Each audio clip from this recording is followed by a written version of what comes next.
dans ce deuxième culte. Que Dieu te bénisse abondamment. Nous avons passé de bons moments le matin. Nous allons continuer encore avec ces bons moments avec toi. Prends ta Bible, nous sommes dans Matthieu 28, le verset 18. Nous voulons partager la parole pendant les 45 minutes. Et je sais que Dieu te bénira. Dieu nous ouvrira l'intelligence. Matthieu 28, verset 18. Jésus s'étant approché et leur parla ainsi. Il dit, tout pouvoir m'a été donné dans le ciel et sur la terre. Quelqu'un dit Amen. Là, c'est Jésus, après la résurrection. Il était sorti du tombeau. Il avait remporté la victoire sur le diable. Il a triomphé sur la mort et le séjour des morts. Il est sorti avec quelques corps de saints, comme la Bible dit. Et quand il est sorti du tombeau, il a rencontré ses disciples. Et il a fait cette déclaration que nous venons de lire. Ils étaient à la montagne, à Galilée. Et quand Jésus s'est approché d'eux, il leur dit cette déclaration: tout pouvoir m'a été donné dans le ciel et sur la terre. C'est une déclaration puissante, une déclaration très forte. Jésus parle du pouvoir. Le pouvoir, c'est l'autorité. Le pouvoir, c'est la puissance. Et quelqu'un qui a le pouvoir, c'est celui qui sait influencer les choses. Celui qui a le pouvoir, il a la décision sur les événements, les circonstances. Celui qui a le pouvoir, il a la signature. Il peut signer pour dire les choses vont aller comme ceci, comme cela. Et Jésus ici, il leur dit que j'ai un pouvoir. Et nous tous, nous savons que le pouvoir que Christ avait n'était pas un pouvoir de ce monde. C'était un pouvoir qui venait de son Père, qui venait de Dieu. Et il dit, tout pouvoir m'a été donné, non seulement dans le ciel, mais aussi sur la terre.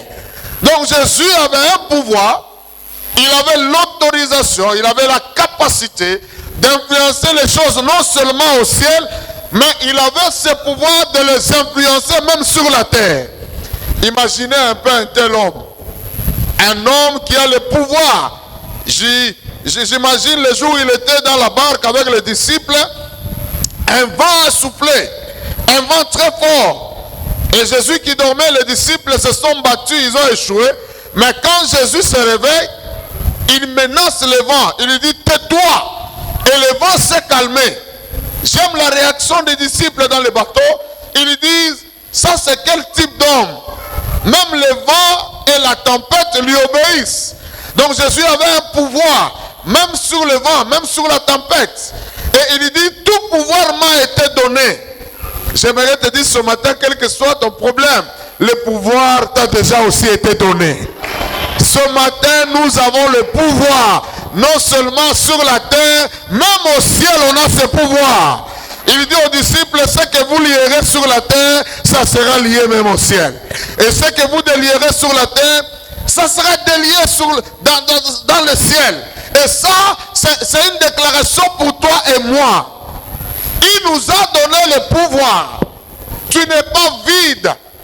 Tu ne manques pas quelque chose à faire. Quels que soient les événements, quelles que soient les circonstances, quelles que soient les réalités, on a échappé ça, j'aimerais te dire, tu as le pouvoir au nom de Jésus-Christ. Allons dans Luc 10, le verset 19. On va lire quelque chose encore là-bas.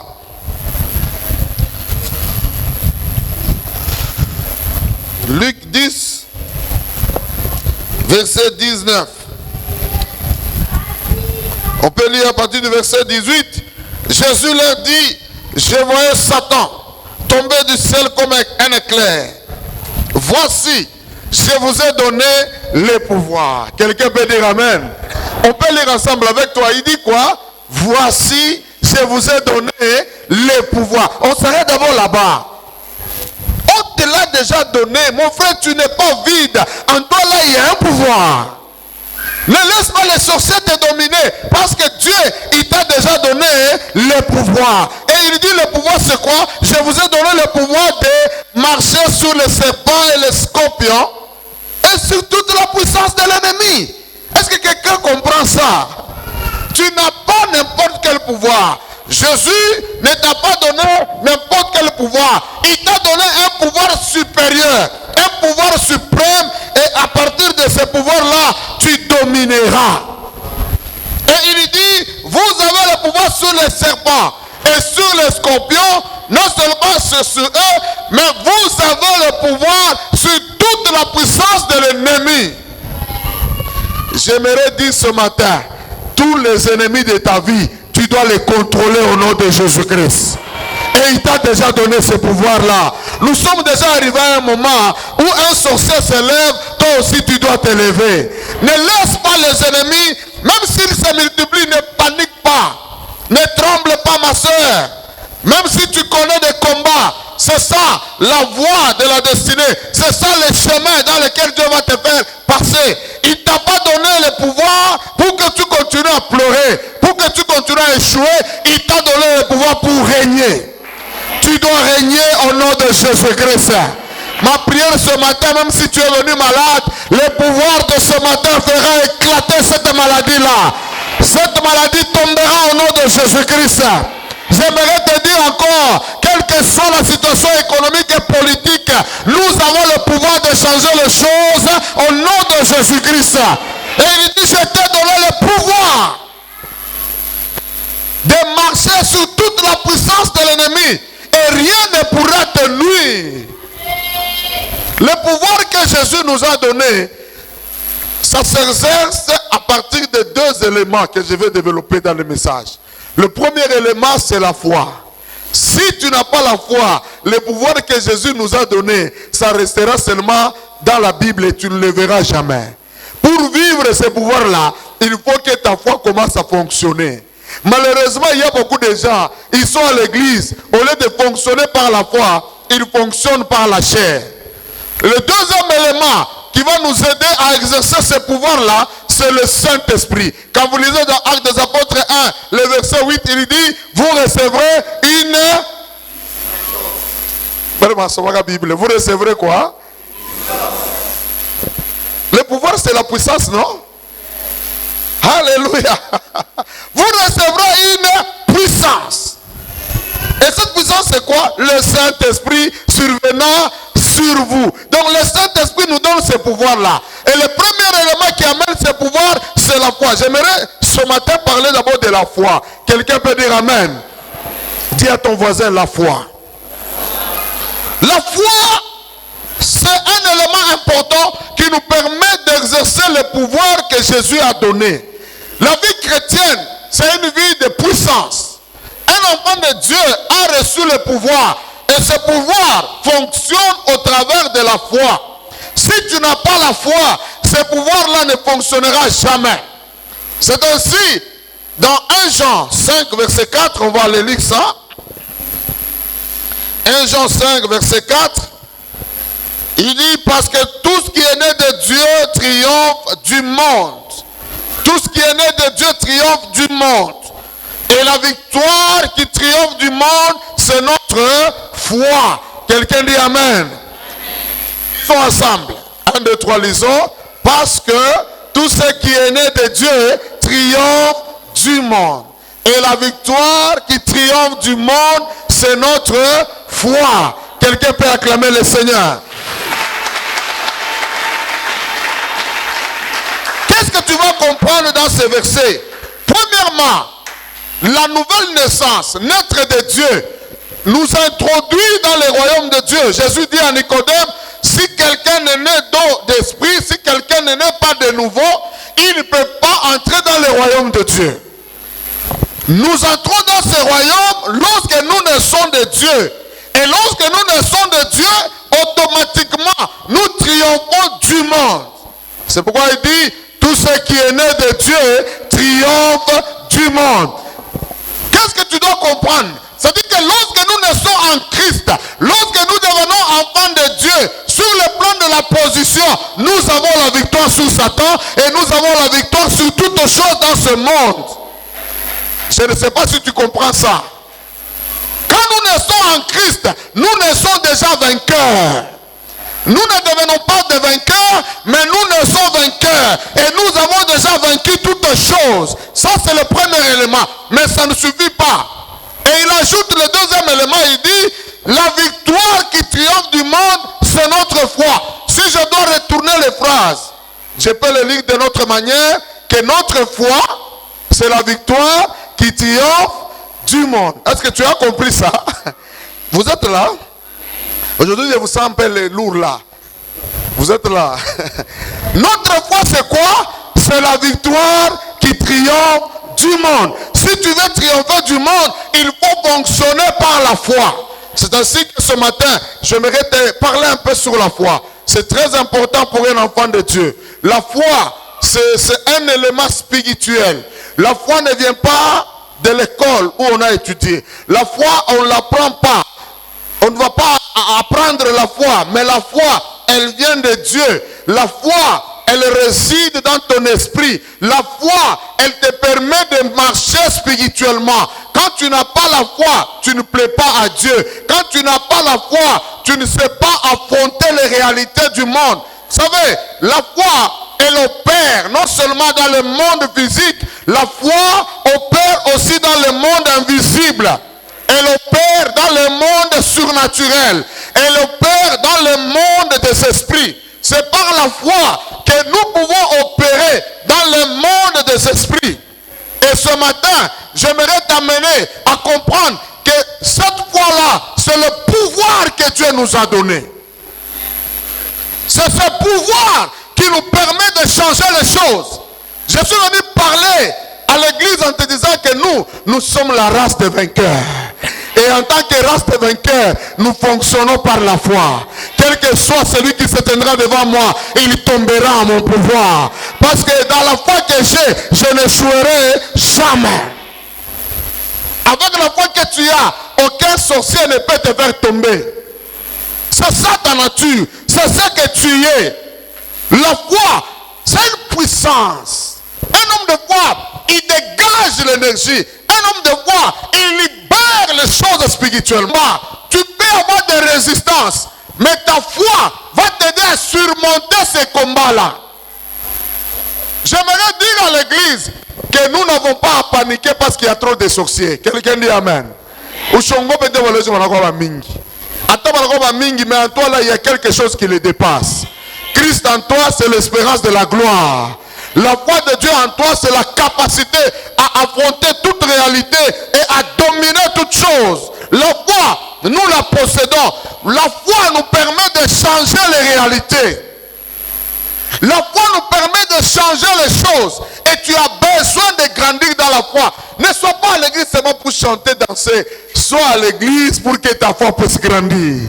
Quelqu'un peut dire Amen. C'est pourquoi notre église, nous voulons être une église de gens qui connaissent Dieu, qui connaissent sa parole et qui savent fonctionner par la foi et par la parole de Dieu. Quelqu'un peut dire Amen. Allons dans Luc 1, on va prendre un exemple d'un homme de foi. Luc 7 plutôt. Cet homme avait la foi. Et cet homme a fait des choses extraordinaires.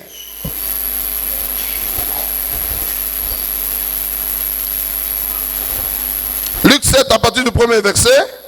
Lisons, je vais lire la parole de Dieu, je vais commenter et puis on va avancer. Il dit, après avoir achevé tout ce discours devant le peuple qui l'écoutait, Jésus entra à Capernaum. Quelqu'un dit Amen. C'est toi Capernaum ce matin. Alléluia. Il va entrer où? À Capernaum. Donc Jésus va entrer dans ta vie ce matin. Et qu'est-ce qui s'est passé à Capernaum, le deuxième verset? La Bible dit qu'il y avait un centenier qui avait un serviteur auquel il était très attaché et qui se trouvait malade sur le point de mourir. J'aimerais commenter en te disant ceci. Même si à Capernaum il y avait un centenier qui était mort, qui voulait mourir, peut-être dans ta vie, il y a aussi un problème qui va amener la mort. Mais une chose est certaine, Jésus va entrer dans ta vie ce matin. Jésus va entrer dans ta maison ce matin et Jésus va entrer dans tes affaires ce matin. J'aimerais te dire encore une chose, que ceux qui étaient sur le point de mourir, ça ne mourra pas. Quand Jésus arrive, il amène toujours la solution. Quand Jésus arrive, il amène des changements. Les serviteurs étaient sur le point de mourir et le verset 3, les centeniers avaient entendu parler de Jésus. Il lui envoya quelques anciens des Juifs pour le prier de venir guérir son serviteur. Ils arrivèrent auprès de Jésus et lui adressèrent d'instants supplications, disant, il mérite que tu lui accordes cela. Quelqu'un dit Amen. J'aime ces centeniers.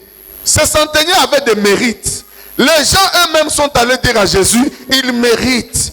Il était dans la ville et les gens le connaissaient. Et quand son serviteur était malade, ils sont allés dire à Jésus, cet homme mérite. La question que je peux te poser ce matin, est-ce que tu mérites aussi? Est-ce que les gens aussi peuvent parler de ta part en disant qu'il mérite vraiment? Pourquoi ce centenier méritait? Quand nous lisons le verset suivant, le verset 5, il dit, car il aime notre nation et celui qui a synagogue. Deux choses étaient dans la vie de cet homme. La première des choses, c'était un homme qui avait l'amour. Il aimait son pays, il aimait sa nation. Il avait l'amour des frères. Aujourd'hui, nous avons besoin de gens qui ont l'amour. Si tu n'as pas l'amour, tu te détruiras. Quelqu'un dit Amen. L'amour, c'est un élément puissant pour un enfant de Dieu. L'amour nous permettra de dominer, de régner. L'amour nous permet d'aller au-delà. Quand on n'a pas l'amour, on va fonctionner avec la haine. On va commencer à jalouser les gens.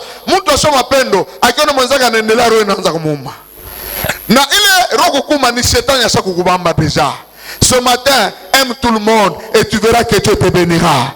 Quand quelqu'un évolue, acclame aussi pour lui, tu dis que Dieu te bénisse. Au lieu de rester là en train de dire que Dieu fait nini. Il y a des gens comme ça. Son ami va nous coiffer bien, on a vous critiquer. Apprécie, ça ne changera rien. Dans la vie, il faut apprécier les biens, il faut soutenir les biens. Cet homme, il avait l'amour pour son pays. Non seulement il avait l'amour, mais il avait bâti la synagogue. C'est ma amen. Arienga kanisa. Aujourd'hui, j'ouvre la parenthèse. Tourne enga kanisa ya Mungu. Ouais, oshauleta makuta ngapi? Comment tu contribues? Est-ce que tu achètes même le ciment? Est-ce que tu bâtis l'église de Dieu? J'aimerais vous dire ceci. Dans la Bible, il n'y a jamais eu une grande bénédiction si ce n'est celui de bâtir la maison de l'Éternel. Lorsque David, c'est lui-même qui a eu l'idée. Il dit, comment moi je peux rester dans une maison de cèdre, une maison bien bâtie, une maison qui est somptueuse. Mais l'arche de Dieu habite dans une tente. Il appelle. Et quand il disait ces choses, Dieu dit à Nathan, va dire à David, et Dieu dit, à cause de mawazo, je le bénirai. Vous pouvez lire ça, je pense, dans une chronique 13, quelque chose comme ça. On nous parle de ça. Nathan est allé le bénir, est allé lui dire des choses que Dieu devait faire à cause de la volonté seulement de bâtir la maison de Dieu. Il n'y a jamais eu un moment précieux, un moment de bénédiction, si ce n'est celui de bâtir la maison de l'Éternel. C'est ma amen. Ne laissons pas ce temps passer. Si tu as un peu de moyens, tu as quelque chose, apporte aussi quelque chose et Dieu te bénira. Il avait bâti la synagogue et les gens gardaient ses souvenirs. Et quand son serviteur est mort, les gens sont allés dire à Jésus, cet homme, il mérite que tu lui accordes ça. Jésus n'a pas nié. Jésus s'est mis en route pour aller à la maison du centenier. Chemin faisant, il rencontre le centenier lui-même. Quand le centenier le regarde, c'est là où commence un peu mon enseignement sur la foi. On peut rentrer sur Luc 7.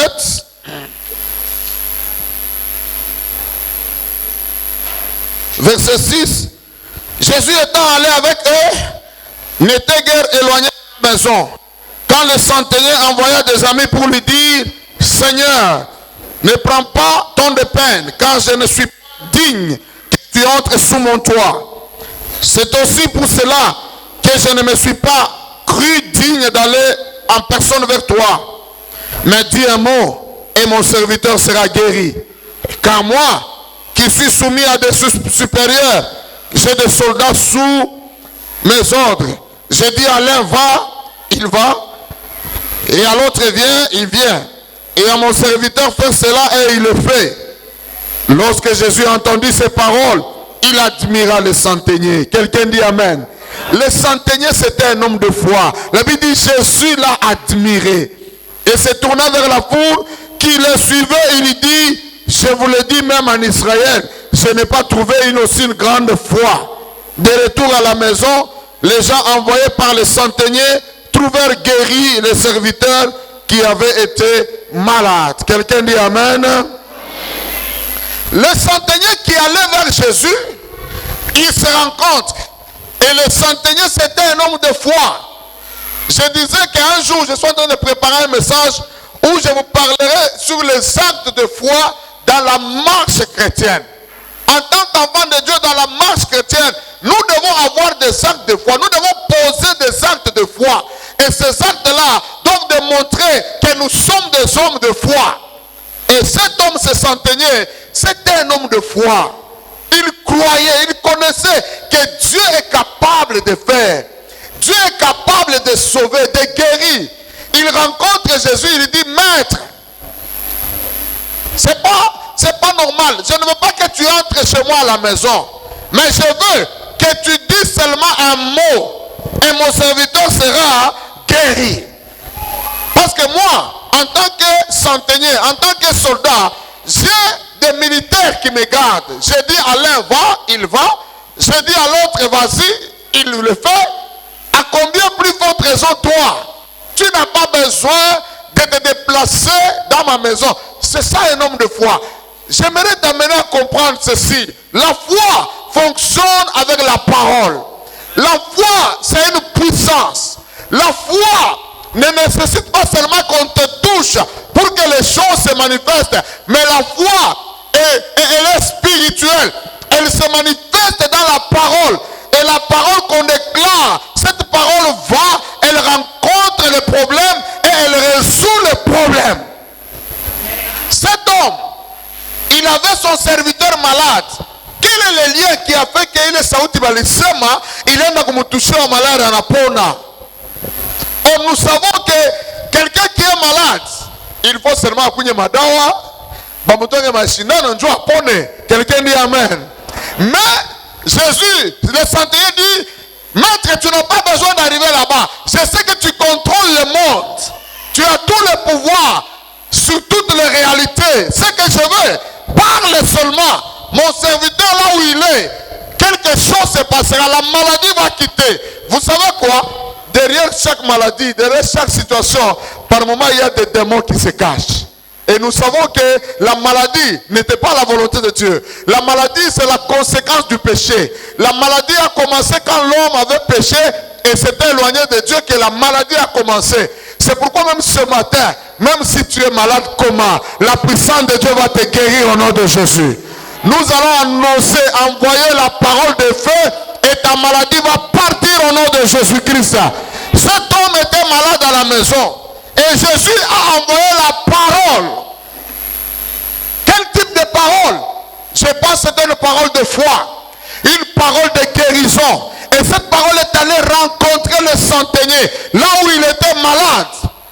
Et la maladie a écouté la parole de Christ. Et la maladie a libéré son corps. J'aimerais ce matin que tu comprennes que si tu veux exercer le pouvoir de Dieu dans le monde, tu as besoin de travailler par la foi. Et la foi travaille aussi avec la parole. Un homme de foi, il a les paroles. Pas n'importe quelle parole, il y a les paroles de puissance. Il y a les paroles de vie. Il y a les paroles de guérison. Il y a les paroles de la restauration. Et ce matin, j'aimerais te dire, même si business yakwenda kuanguka, tutaifufula au nom de Jésus-Christ. Hata kama mariage randa kuoza, itarudia normal au nom de Jésus-Christ. Nous avons le pouvoir sur toutes choses. J'aimerais t'annoncer encore, quel que soit ma réunion à Balogi, na pingi à Bobote, ta parole que tu vas déclarer ce matin, ça va. Ça va te voyager. Ça va te transférer. Est-ce que tu crois même pendant qu'on est assis ici,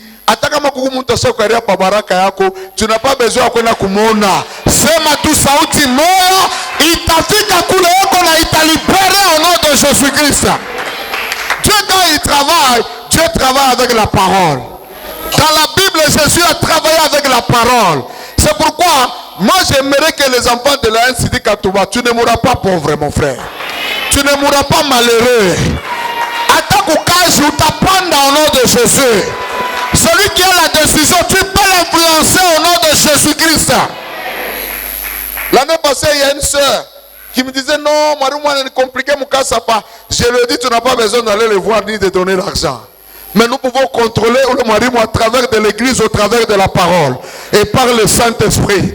Au point, il va te donner ma côte à bien. On avait prié, on avait déclaré les paroles. Ma moyenne n'atoka, ma examen n'atoka, à chaque fois, il ne comprend pas. Pendant que mari m'a me compliqué, j'aimerais te dire ceci. Tout pouvoir m'a été donné dans le ciel et sur la terre. Et il n'y a que ceux qui ont la foi qui peuvent exercer ce pouvoir-là. Si tu n'as pas la foi, tu resteras en train de regarder les choses. Mais moi, je te dis déjà ce matin, commence à nourrir ta foi. Si tu as la foi, tu peux déplacer même les montagnes. Pour déplacer la montagne, il faut ma mazembe, ma benne, c'est ça, non? Mais Jésus dit, celui qui a la foi, il peut dire à une montagne, déplace-toi. Et la montagne fera quoi? Obéira. C'est pourquoi ce matin je te dis, toutes les montagnes de ta vie, je les déplace au nom de Jésus. Tous les combats de ta famille, je les chasse au nom de Jésus. On a ce pouvoir-là. Nous devons arrêter de pleurer. Nous ne sommes pas n'importe qui. Il nous a donné le pouvoir. Et nous avons les paroles. Psaume 107, disons Psaume 107. Verset 19. On est déjà là. Psaume 107. Est-ce que tu es arrivé? Tu as amené la Bible d'abord. Mais je vous lisais des questions. Hein? Est-ce que tu as la Bible? Ma Bible. Je peux voir ta Bible. Attends mon téléphone, la Bible. La Bible électronique. C'est la Bible aussi. Amen. On a un musicien, on a ça. La Bible, quoi. Aujourd'hui, musicien. Quoi, Moutoumich? Psaume 107. Nous sommes au verset 19 et 20. Verset 19. Dans leur détresse, ils criaient à l'Éternel. Et il les délivra de leur angoisse. Le verset suivant. Échappé de la fosse. On peut reprendre ce verset. Il envoya quoi? Hein? Il envoya quoi? Hein? Et il a fait quoi après? Il est guéri. Donc les gens étaient malades là-bas. Pour les guérir, qu'est-ce que Dieu a fait? Il a envoyé la parole. Donc c'est de la même manière comme tu es assis là-bas. Tu peux être possédé, tu as des maladies, tu as des troubles, tu as la confusion. Seulement pendant que je prêche là, la puissance de Dieu est en train de se déployer dans la parole. C'est pourquoi il dit, il envoya sa parole et il est guéri. Je dis ce matin, quelle que soit ta maladie, tu n'as pas besoin que je te touche. Tu n'as pas besoin que je dise quoi que ce soit. Mais la parole que tu écoutes seulement, il guérit toutes tes maladies. Il chasse tous les démons. Il libère toutes tes portes. Il leur envoya sa parole. Dieu travaille avec la parole. Dieu fonctionne avec la parole. Pour ta destinée, tu n'as pas besoin de parler ma fouta. Tu n'as pas besoin, oh non, il faut Nikunye Mai. Non, tu n'as pas besoin de ça. Tu as besoin seulement de la parole. Et la parole va te restaurer. Il dit, il envoya sa parole. Et il est guéri. Et il est échappé de la force. Cela veut dire, la parole te fera sortir Mukizazi. Mumalia Kizazi utatoka mo. Mumalia bomashikini utatoka mo. Mumalia pokwete ya shokuzala utatoka mo. Qui a dit que toi tu es maudit? Tu n'es pas maudit. Ce matin je déclare tu es béni au nom de Jésus. Celui qui te maudit là, c'est lui-même qui se maudira. Parce que Dieu avait dit à Abraham, celui qui te maudira, je ferai quoi? Je le maudirai. Et celui qui te bénira fera quoi? Je le bénirai. Tu es une source de bénédiction. Tu es une source de la gloire. Et il a béni comme ça. Bien-aimé dans le Seigneur. Quand Dieu envoie sa parole comme ça, il guérit les malades. Derrière chaque démon, derrière chaque situation, par moment il y a des démons qui se cachent. Dans le domaine de pouvoir, dans le domaine de puissance, Dieu, quand il vient, c'est pour te restaurer totalement. c'est pour te redonner tout ce que tu avais. J'aimerais te dire qu'il y en a un progrès. Pas quand tu as progressé au nom de Jésus-Christ. Ou tu as fait pas là où il y a fikaka. Ou tu as fait ma dimension, ou bien un ami. Mais je te dis, ça sera toi. Tu oublieras tout ce qui est ancien parce que Dieu verra des choses nouvelles. Tous les démons là qui te combattent, aujourd'hui on va les chasser au nom de Jésus-Christ. Tous les démons qui sont contre toi, ils tomberont au nom de Jésus-Christ. Tu dois opérer par la foi. Et la foi fonctionne avec les paroles.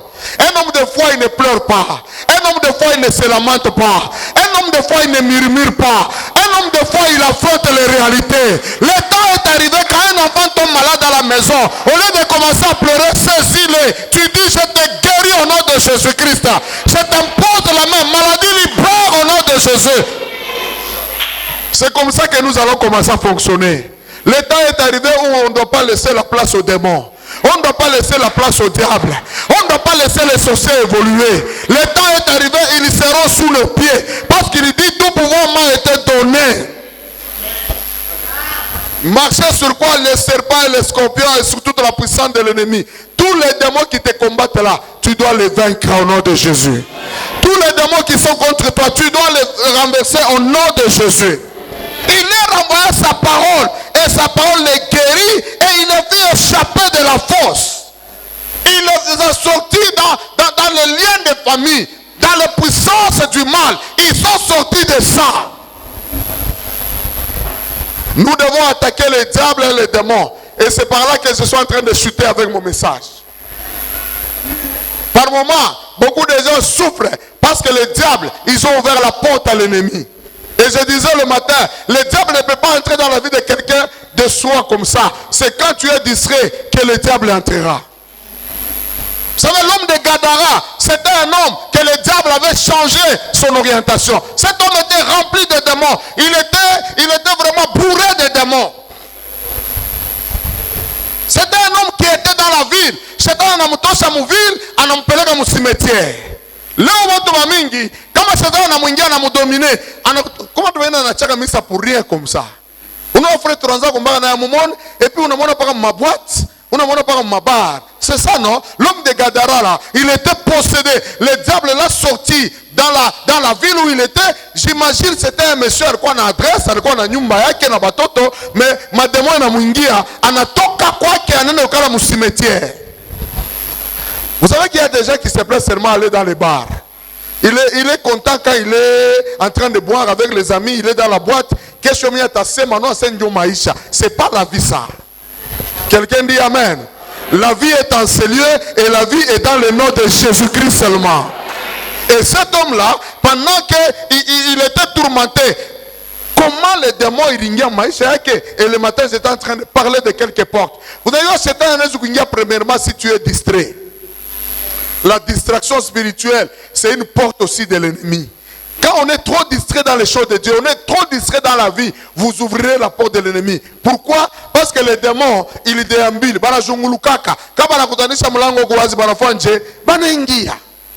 C'est pourquoi arrêtez ma distraction.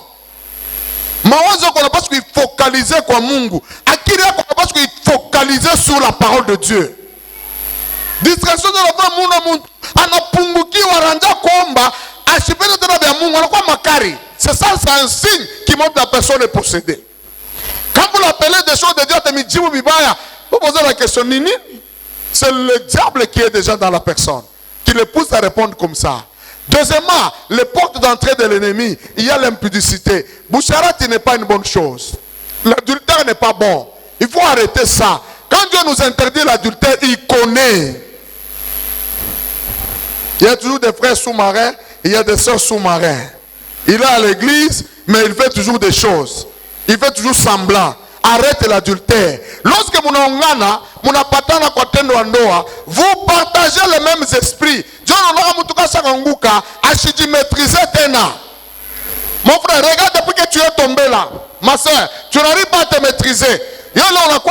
Tu fuis chez nous, tu fuis chez vous plutôt, ma rendez-vous, tu fais des choses horribles. Quelqu'un dit Amen. Ce message est bien. Je sais que tu écoutes. Arrête l'adultère. Arrête d'être derrière les femmes d'autrui. Toi, tu es marié. Pourquoi tu aimes toujours les petites filles? Oh non, oh non. Non, arrêtez ça. L'adultère, c'est une porte d'entrée de l'ennemi. C'est ainsi que vous allez voir certaines personnes. Maïcha Bouenala bika totalement. Tu as perdu le contrôle de ta vie à cause de l'impudicité. C'est le temps d'arrêter ça. C'est une porte du diable. Et le diable aime ça. Tu ne sais pas. Lorsque tu vas coucher avec une personne, aujourd'hui tu n'as pas dunia bado mingi na malao ndio wamupende. Kwa watu wengine kuna lawa akifuatia lawa unaungana c'est fini. Unasema watoto yako. Unasema famille yako. Et qu'est-ce qui les pousse au sabot? C'est l'envoûtement là qu'on va mettre sur toi. Et lorsque tu vas coucher avec la personne, tu reçois son envoûtement. Et cet envoûtement commence à travailler. Quelqu'un dit Amen. Et quand Dieu nous interdit de ne pas faire ça, Dieu connaît. Troisièmement, il y a quoi? Malawa. Il y a des gens qui aiment les fétiches.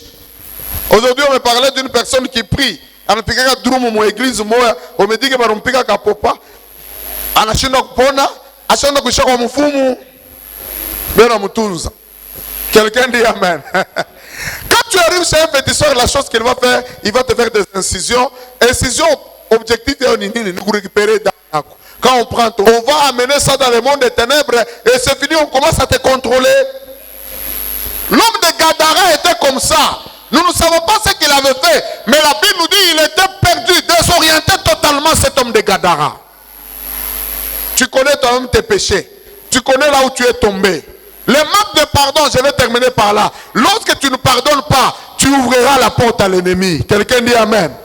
Dans la vie, il faut savoir pardonner. Quand on t'a fait le mal, pardonne. C'est ma Amen.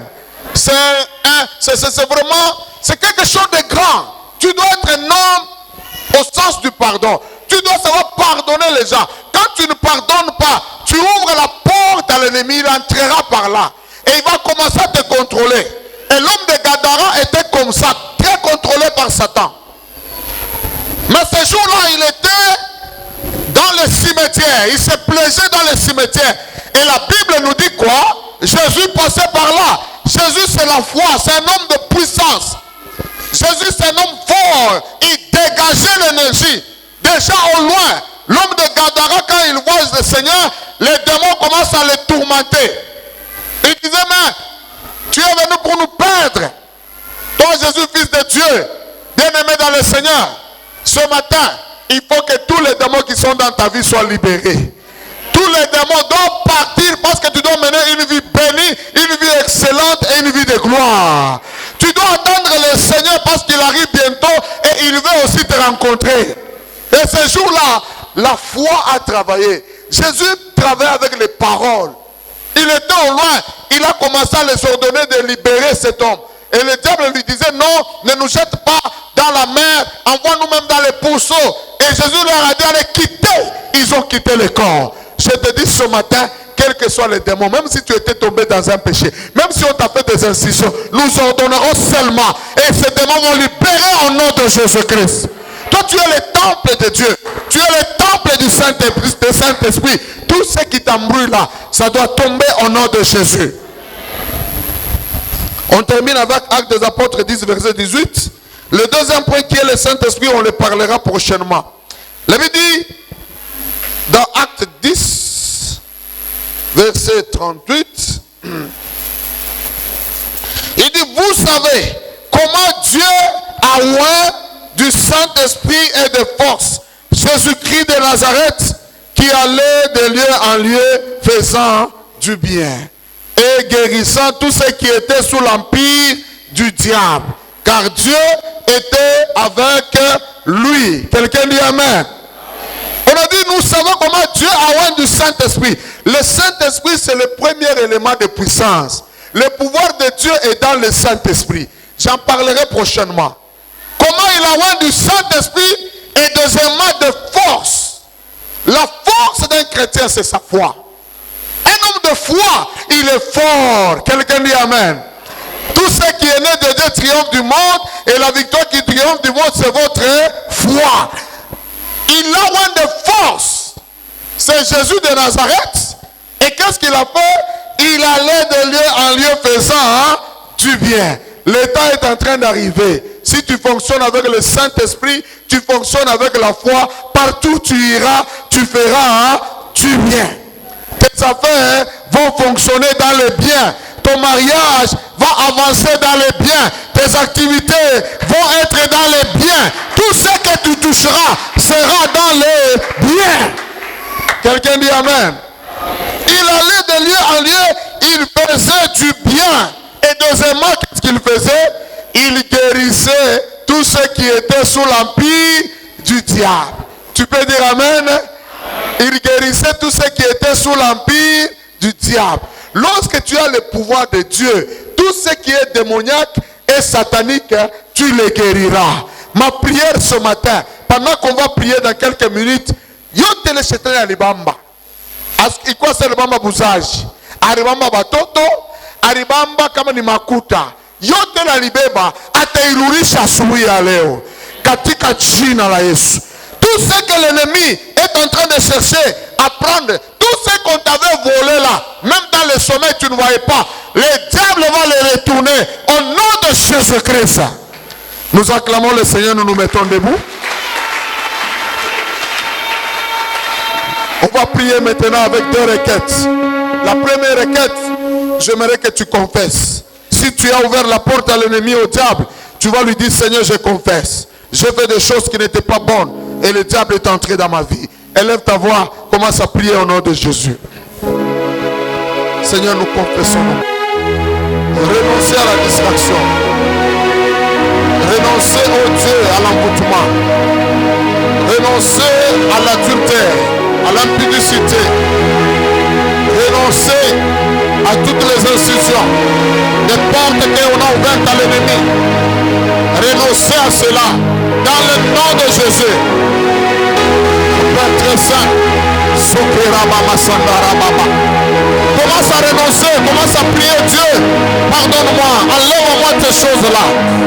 Je renonce au péché, je renonce au mal.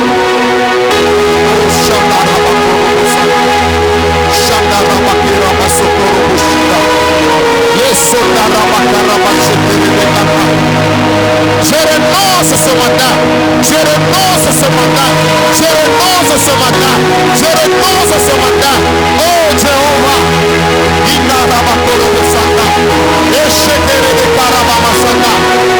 Ces choses-là qui ont lié mon frère et ma soeur. Ces choses qui ont odieux de sa vie. La médiocrité. Nous commençons à les renoncer. À prier que tu les guéris. Au nom de Jésus. Il a coupé les liens. Il a révisé le mal. Au nom de Jésus.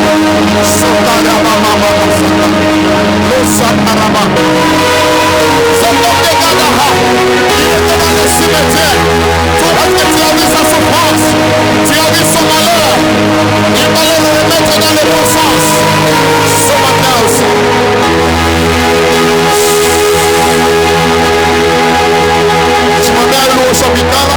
On va prendre l'autorité sur tout ce qui n'est pas de Dieu. Tous les combats qui sont dans ta vie, tu vas les briser.